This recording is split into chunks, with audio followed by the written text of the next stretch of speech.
করতে চাইছো তা তোমাকে নিমেষেই দিতে পারি।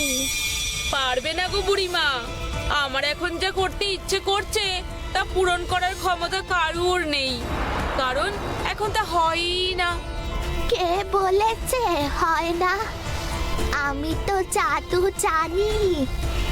আমার জাদু দিয়ে আমি সব করতে পারি। বলো না, তোমার এখন কি করতে ইচ্ছে করছে? বলছি তো পারবে না, আমার এখন আম খেতে ইচ্ছে করছে। তুমি পারবে আমাকে এখন আম দিতে, তাও এই শীতকালে? কেন পারবো না? এই নাও, খাও। আম! তোমার কাছে এ আম কোথা থেকে এলো গো? বললাম না, আমি জাদু করে যা ইচ্ছা তাই করতে পারি। এ আম যে সে আম নয়। তুমি এই আমের আটি যেখানে ফেলবে সেখানেই আস্ত একটা আম গাছ গজিয়ে উঠবে, আর সারা বছর সেখানে আম হবে। সত্যি বলছো? এই আমটা খেয়ে তার আটিটা ফেলেই দেখো না। খাও খাও, খেয়ে আটি ফেলো, তারপর আবার তোমার সঙ্গে আমার দেখা হবে, তবে অন্য রূপে।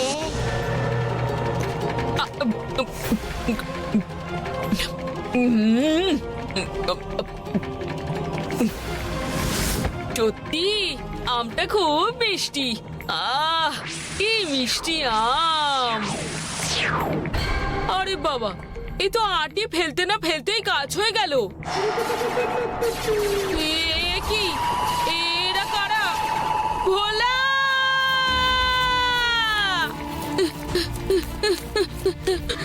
ভোলা!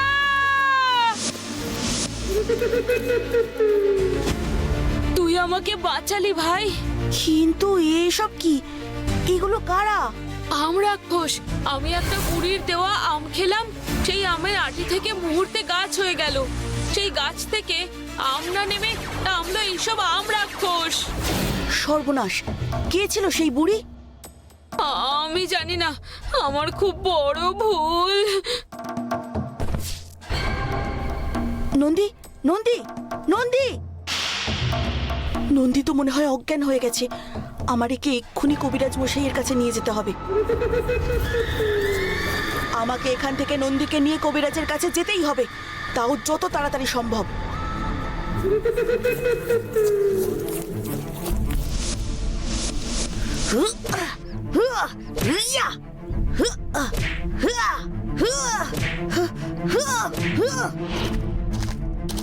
ওই দেখো শিবু দাদা, ভোলা দাদাকে কত আমরাক্ষস ঘিরে ধরেছে।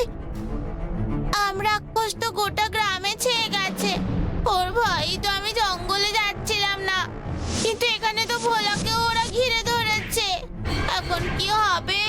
আমার কিন্তু খুব ভয় করছে। ভয় পাওয়ার কিছু নেই, আমি একাই এদের তাড়িয়ে দিচ্ছি। মহেশ, নন্দীকে পিঠে নিয়ে শিগগির কবিরাজ মশাইয়ের বাড়ি যা, আমি এদের সামলাচ্ছি। বকুল, তুই মহেশের সঙ্গে কবিরাজ মশাইয়ের কাছে যা। নন্দী অজ্ঞান হয়ে গেছে। কবিরাজ মশাইকে বলবি জাদু আম খেয়ে ওর এই অবস্থা হয়েছে। তাড়াতাড়ি যা।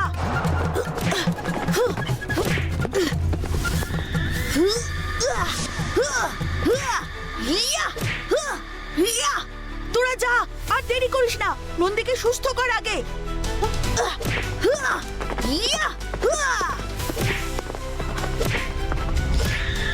এদের এত মারছি তবে এরা মরছে না কেন? তার মানে এদের সবার কি প্রাণ অন্য কোথাও লুকানো আছে?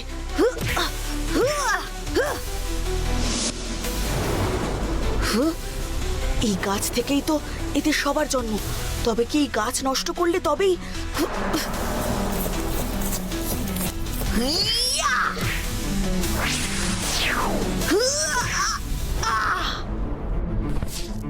তবে তুই সেই বালক, সে মহাদেবের কৃপাধন্য তুই।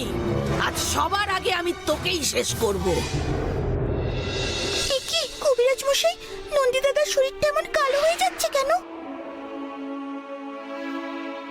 বিষ, মারাত্মক বিষ ঢুকেছে রে ওর শরীরে বকুল। বিষ, সর্বনাশ! তাহলে এখন কি হবে? জানি না, আমি আমার কাছে যা ওষুধ আছে তা দিচ্ছি, তবে তা দিয়ে ওকে আপাতত বাঁচিয়ে রাখা গেলেও বিপদমুক্ত হবে কিনা বলা যাচ্ছে না।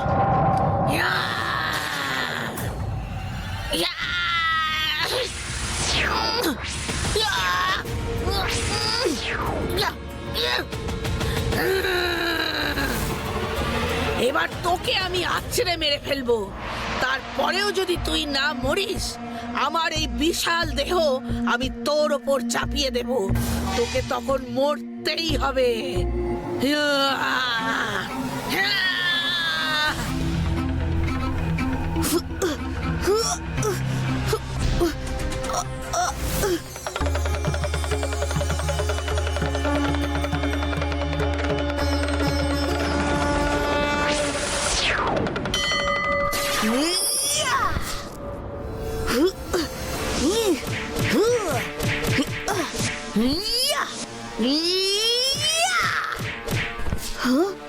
সর্বনাশ, একে আমি শেষ করব কিভাবে?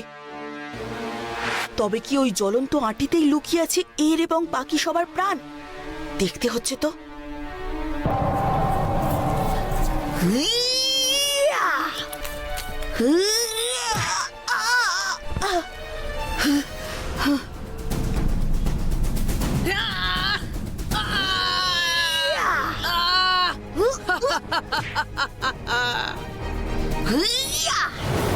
না, ওটাকে কিচ্ছু করিস না ভোলা।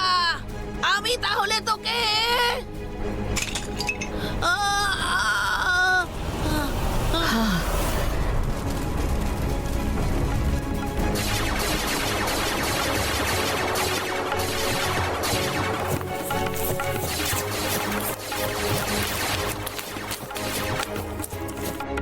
যাই, এবার নন্দীর কাছে যেতে হবে আমায়। কি হলো রে মহেশ, তুই এখানে? নন্দী এখন কেমন আছে? ভোলা, কবিরাজ মশাই বললেন নন্দী এখন সম্পূর্ণরূপে বিপদমুক্ত। জয় ভোলানাথের জয়। বাবার কৃপাতেই নন্দীও ঠিক হয়ে উঠল।